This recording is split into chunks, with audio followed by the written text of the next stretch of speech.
locked in for the side of RSG. Now, it begs the question whether Benedetta is going to go into the jungle or into the EXP lane. Based on what we've seen so far, we should expect it to go into the EXP. And Echo, so very smart. They want to say, hey, even if we were expecting glue, but if you want Benedetta, that's totally fine. Now, no matter what marksman you pick, you're always going to be under that threat, and Lolita can't do anything about it. Adding more pressure as well to the Farsa, right? You already have the Cho that can just target that Farsa, perhaps forcing that Farsa to even use Purify, but add also Grok, that Feather Airstrike can be easily cancelled.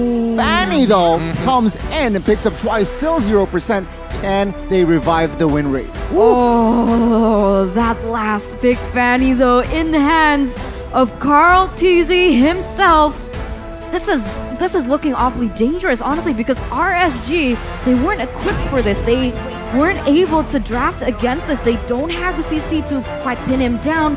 Without the Franco, without that reliable source of CC, it's gonna be difficult to shut down this Fanny. And the only thing that they could do was choose the gold laner, and the gold laner is Beatrix. Yeah, you could see it on the faces of RSG. They know that this draft is particularly difficult to pull off with what we're seeing coming in from Echo. It's all about timing, and it's all about finding the right opportunities, which is not exactly within the playstyle of RSG overall. They like that structure, and if you break out of that structure, man, it gets very chaotic very quickly. So let's see here again. Composition-wise, it is going to be very balanced. It's going to be up to the early game. No. I mean hero power-wise, but early game, it is all towards Echo. Yeah, he's got his Dragon Balls. I can literally see when the camera's off, he pulls up his Dragon Ball Z Power Scouter. He's just like, oh, there we go, 10,000. Yeah, I gotta agree. I mean, right now it seems like Echo have drafted themselves a victory, but it all depends on execution as we head into the land of Dawn to see Echo Philippines go against RSG Singapore. Spam your hashtags. It is Echo Loud, Echo Proud, or GGRSG. Ladies and gentlemen, let's witness. Will Echo remain undefeated, or can RSG make something happen? Let's find out right here, right now, because we're seeing a potential cheese up on the top side here. Yawi looking to punish this Beatrix, and that's a thing, right? Beatrix is supposed to be good in lane, but as soon as you add some external factors, it becomes a bit of a problem. Let's see here already. Spell checks. Yeah, 505 on that Farsa is somehow forced to use that Purify, but Echo, they're feeling confident, they're feeling aggressive. They are going to use 4 flickers. Let's see how it will work out. I mean, let's take a look at the emblems before things go too heavy, right? Because when we see Echo, the choice of emblems, a lot of high and dries here. I think they're going to be playing for those pickoffs. So RSG Singapore, they need to be aware of that. They need to see that this is going to be the play that they want to go for in the early game especially. But they do have to wait for Yawi to get that level 4 in order for him to assist in that pickoff strat. Yeah, I mean, when we're looking at the emblems, it just immediately tells us what Sanford is playing for, right? When you have high and dry, he understands that, unfortunately, Diablo isn't going to be as strong as him, especially with the unbending will. But top side now. 3v1 called TZ with the cables, jumps in towards Baby Cakes. Baby Cakes, even without the flicker, is still quite safe. I don't know. I feel like if Echo really wanted to, they could have dove that, but I guess they pulled back because they didn't see Lulzy until the very last second when he showed up mid. So, I don't know. I think it's the safer play for Echo. Don't really need to force any agendas now with Turtle coming up in 3 seconds. I mean, right now, RSG, I don't see them being able to actually take this next objective away because we already see that Echo is starting to set up for it. Gray in the vicinity, trying to open up the map. But what's happening bot side? Sanji forced the flicker, but first blood will fall to the hands of RSG. Can they steal this one? 4v3, Nomium Blast will not be able to connect as Call TZ will find the first turtle. Echo equalizing a kill for the turtle. Now, but that was the thing that I was so concerned about. I think I've said it over and over that they don't have anyone, one, to pressure Carl TZ in the jungle. Because usually when we see an assassin being used, we see someone like the Masha or the Hilda to be able to deny those rotations. second of all, they also don't have a source of CC other than the Numenon Blast coming in from RSG, which is so easy to cancel. Look, I mean, this is just a testament to how Singaporeans, especially professional teams at the highest level, play. They're very, very structured. They know that they can play the later stages of the game much better than most teams, as their general understanding of macro is a lot deeper. And they don't want to rely on things like risk, reward. Who needs that when you have a very clear pathway to victory? They don't like the gamble, it seems like, but minute number 3, Benny QT has secured the first item, Corrosion Scythe. And take a look at the emblem here, get in anything significant, perhaps? Well, other than Sanford's high and dry, he could have picked up Weapon Master if he wants to, but at this stage of the game, I mean, he knows his matchup against Diablo is going to be heavily in his favor for the majority of it. It's a wet noodle fight, right? Cutthroat on towards 505, and he goes down immediately. Echo, with the early game potential that they have, seems like now they are controlling the tempo. Yeah, they already have that benefit. Oh my god, Yawi goes in! Jack Kundo Flicker connects, and we can see here an all-out brawl. Karl'Tzy jumps in with the cable. Sanji picking up a kill. RSG retreating right now. Lolzy might be next here. No commitment just yet. Echo with the intelligent engage and disengage. That must be so frustrating, right? Because RSG, they're betting on the Numenon Blast, whereas Echo, they have Yawi to work around to initiate, but they also have that beautiful follow-up coming in from Sanji, but Diablo, he's gonna be taken down. Goodbye, Diablo. And that's why you go. take high and dry. No, we were literally on this. We were going to say the exact same Yeah. thing. I was Yeah, hoping me you were too, going me to commit too. to that, right? The high and dry makes all the difference here. If you had Weapon Master, it probably wouldn't have the same effect. Second neutral objective will be secured comfortably by the hands of Echo. Again, RSG, they are behind on rotation, so they need to find something to equalize. Okay, so pickoffs for Echo right now. The neutral objectives so far have also been dominated by Echo. RSG, when will it be the time for them to turn online and find that power spike that perhaps they haven't found yet here in the 5th minute? Well, all of it is dependent on both 505 and Baby Cakes, who are supposed to be the ones who can actually pull them towards the later stages of the game. But let's see, because Lolzy has a lot of work to do. He can only be in so many places at once. You can see your top side already. 3v4, perhaps potentially 5v5. Karl'Tzy jumps in. Cutthroat connects, but no, not enough damage just yet. RSG pulls back. I see the fact that Baby Cakes has been pressured quite a lot, but he's not that far behind in terms of that level gap, so it's very interesting to see what the items say, but Oh, he lands it! Oh my god, the taunt, the stun, everything goes down. Karl'Tzy, RSG, Top. find the equalizer, in particular the top side. Flicker pops. My goodness, Baby Cakes with the 1 HP retreat. And we can see here already the both roamers just punching bags, but okay, let's see. Conceal on towards the purple buff. Gray trying to steal that orange buff. Wave Dragon connects, not enough damage as Karl'Tzy with the retribution, but Karl'Tzy takes down Lolzy. Finds the double. No, Benny QT will pick up the kill. So again, Echo with the control of their jungler. That's really unfortunate for RSG. They had a really good idea. They knew that the purple buff was going to come up. They wanted to get a punish specifically onto Karl'Tzy, but unfortunately, Echo had the foresight to understand that RSG wants to go for the punish, so instead they go for the counter engage, and the G Kundo specifically on Lolzy to deny it. Beautifully done. Kundo Flicker connects on towards Baby Case here, top side. They are looking for the collapse, but it seems like RSG is on time to defend. Lolzy trying to open them up to the map. Oh my Dragon, Benny QT with the shurikens jumps in, and Karl'Tzy to clean it off. Turtle now open, 5v4 RSG. Is this the right move? Yeah, I feel like they should just let this go. Third turtle, Karl'Tzy looks to secure this. Let's see. But remember, it's Echo not having those really important utilities in their ultimates. But here we go. Another engage coming in from Yawi.